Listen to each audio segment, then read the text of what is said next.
مرثية شعرية من كلمات أبو شاجع جلال بن علي محسن الشامي، ألقاها حزنا وعزاء ورثاء بعد الرحيل والده فقيد الوطن المناضل الغالي الشيخ علي بن محسن الشامي. أداء الشاعر عدنان الرصابي.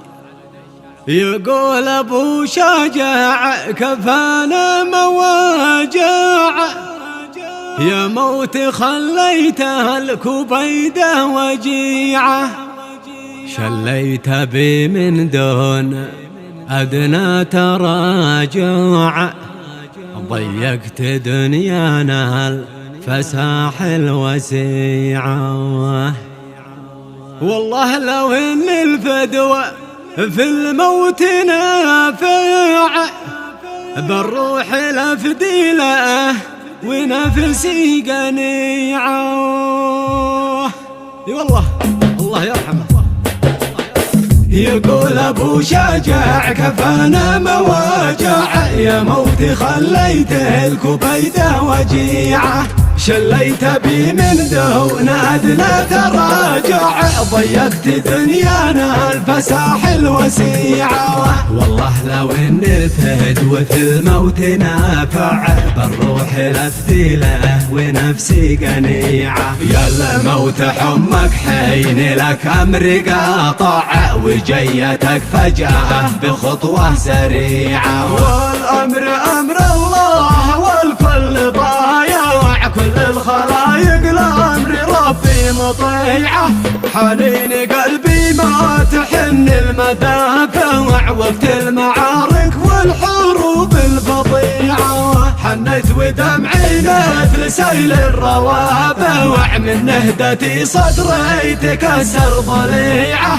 عليك يا رمز الخلق والتواضع، وعي تاج خولان الطيال المنيعة. يا نبع الأعرف يا كثير المراجع، في حضرته كل المشاكل هجيعة. لكل من تعرف محامي مدافع، تتعب وتخسر دون عذر وذريعة. في فزعتك معروف والأقصي تدايع، مهما يكون الحمل تبرك تزيع. لك جهد في القرية مثالي ورايع، في قمة القمة وراس طليعة. كم مصلحة سوت وكم يا منافع، ويكفيك مشروعها الطريق الوضيعة. وفي الكرم ما لك نظير ومنازع، وما يمكن أن تبخل بما تستطيع. ميز لك الباري بزين الطبايع، وفي وكامل ما يعد فيك طبيعة.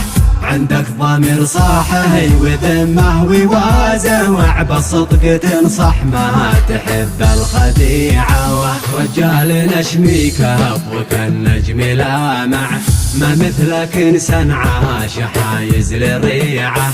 خبر وفاتك هاز كل المسامع، حزنوا عليك الناس شوافع وشيعة. مثل المطر تنزل عليك المدامع، تبكي عليك في المهد حتى الرضيعة.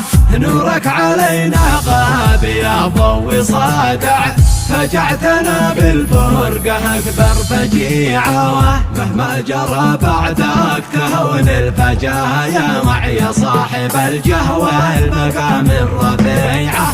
تشتاق لك حاره ومنزل وجامه، وعولك وربعك في مدينة وضيعة. اشتاق لك متجر وكل البضايا، وعبكان نتبارك بالربحة وبيعة. والبيت موحش في غيابك وفاجة، والوقت من دونك قد اصبح مضيعة. نشتاق شوفك وانت للشال قابة، وعوي صوتك الرنان نسمع سجيعة. من فرقتك عفنا المنام في المضاجع، وعوى الأكل قطعناه بعدك قطيعة. قد وقعت موتك أشد الوقايا، وعقلكتها يا والدي من جميعة. ودعتك الله خير حافظ ووادع، ودعتك الله والكبيدة وجيعة. أتوسلك يا رب من قلب خاشع، ترحم به يا رب رحمة وسيعة، وتدخله جنة لها عرض واسع.